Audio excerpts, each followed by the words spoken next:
En este video revisaremos 10 indicadores y ratios para tener una mirada un tanto crítica a la hora de invertir en acciones y bolsa, particularmente en el mercado de los Estados Unidos en este momento. Si bien es posible que el movimiento reciente de la bolsa solo se trate de una corrección de corto plazo, no se puede descartar que se trate de un cambio en la tendencia del mercado, que se sostenga ya sea con una tendencia lateral o bajista durante un buen tiempo. El primer indicador que revisaremos es el múltiplo precio-valor en libros de las empresas del S&P 500. Este indicador compara el valor en bolsa de una empresa con su valor contable. Recordemos que el valor contable de una empresa es el valor total de sus activos, que son tangibles menos los pasivos. El valor contable se basa en datos concretos de los estados financieros.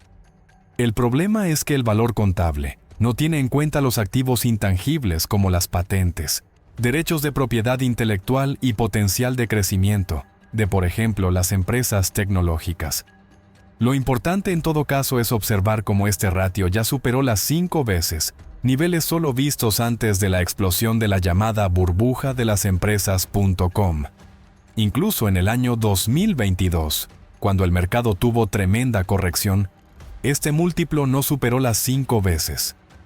Para algunos analistas, este indicador es claramente una señal del recalentamiento del mercado.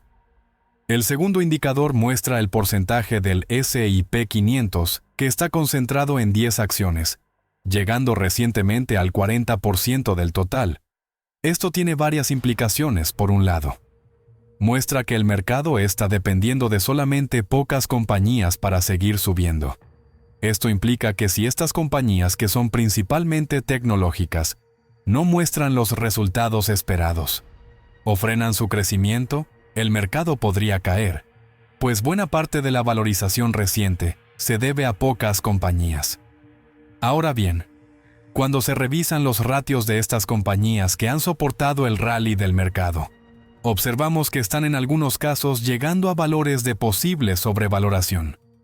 Por ejemplo, para el caso de Apple, que es la empresa con mayor participación en los principales índices, todos los ratios se encuentran en valores máximos históricos.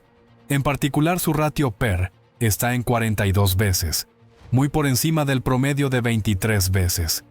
Su ratio precio Free Cash Flow está en 36 veces, bastante arriba del promedio de 20 veces, y el ratio EV/EBIT está en 31.5 por encima de las 24-17 veces promedio. Para algunos analistas, el potencial de crecimiento de esta empresa no está tan alto para justificar estos ratios. Y no es un tema menor las ventas continuas de Buffett de esta acción en grandes proporciones. Claro que también se podría argumentar que otras compañías de las llamadas 7 magníficas se encuentran por debajo de valores promedio, como es el caso de Alphabet, que está en 26 veces múltiplo PER, por debajo del promedio de 30 veces. Pero por otro lado, las otras compañías de este grupo no están del todo con múltiplos muy por debajo de sus promedios.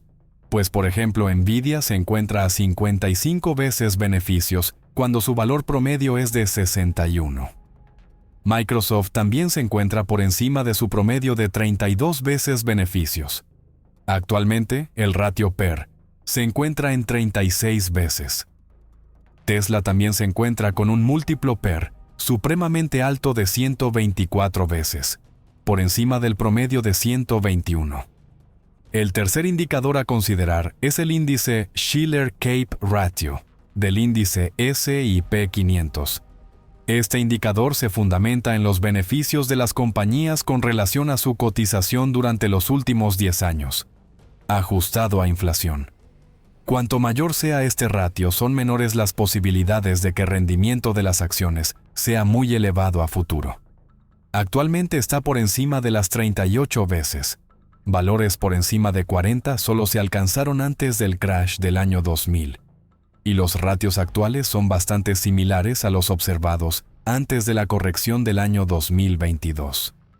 El cuarto indicador es el múltiplo PER de final de año, que actualmente estaría en 22.3 veces, bastante alto teniendo en cuenta los últimos años, De hecho, es el segundo más alto de los últimos 20 años, solo superado por las 22,5 veces del año 2020.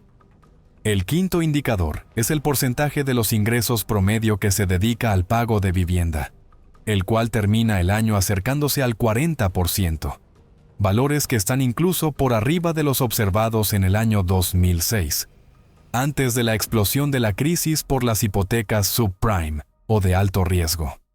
Se podría considerar por un lado que los precios de la vivienda en los Estados Unidos se acercan a niveles muy altos, y por otro lado implica que el común de la gente debe dedicar una parte muy alta de sus ingresos al pago de vivienda. En esa misma línea, los ingresos necesarios para comprar una vivienda están en niveles récord, llegando a los $110,000 anuales. Si bien esta gráfica no está ajustada por inflación o como proporción de los ingresos, es claro cómo el incremento a partir del año 2020 ha sido desmesurado.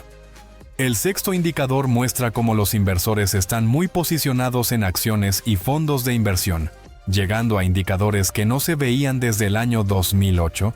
Es probable que, así como en otros momentos, muchos invirtieran en acciones, no porque realicen sus análisis fundamentales, pagando valores justos por las empresas, sino que más bien compran por la expectativa de que el mercado seguirá subiendo.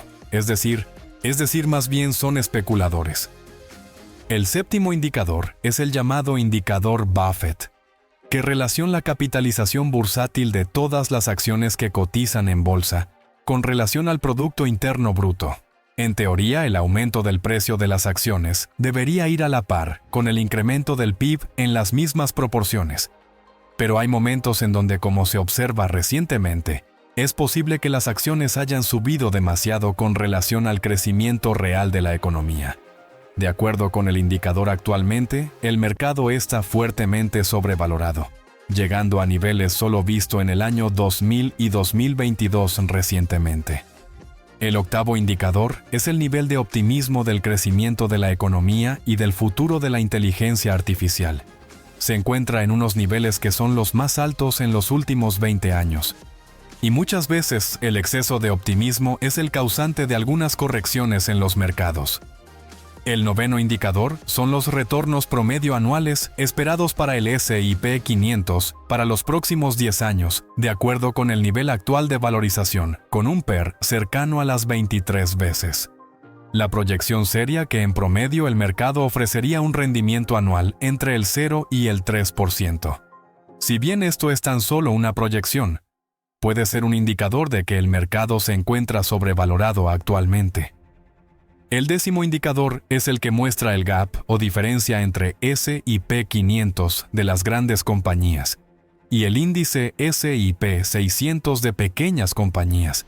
Se observa cómo la diferencia actual es la más amplia en los últimos 20 años, mostrando cómo posiblemente las compañías de gran tamaño o large caps se encuentran sobrevaloradas. Si bien entre las posibilidades están que el mercado sigue subiendo, también es posible que, teniendo en cuenta los indicadores ya vistos, se tenga una corrección importante en cualquier momento. Por supuesto que cada persona debe tomar las decisiones.